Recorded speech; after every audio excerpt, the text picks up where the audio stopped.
আমি মাছ ছাড়লে তো তুই পাবি, এদিকে সব মাছ তো আমি ধরে ফেলেছি। থাক, তুই অযথা সারাদিন জাল ফেলে নদীর কিনারে বসে থাক।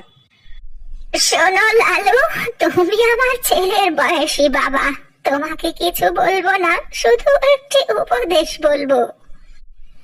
গরিব, দুর্বল, অসহায় মানুষকে নিয়ে এভাবে তামাশা করতে নেই বাবা। আল্লাহ কখন কার কি করে তা তো বলা যায় না। তখন লালু সেখান থেকে চলে গেল আর সে তার মাছ ধরতে লাগলো। এভাবেই প্রায় সন্ধে হয়ে আসলো। সব জেলেরাই তাদের ঝুড়ি ভর্তি মাছ নিয়ে বাড়িতে চলে গেল।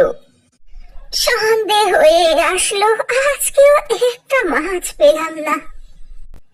এটাই শেষ, যদি এইবারে মাছ উঠলো, না উঠলে আমি চলে যাব।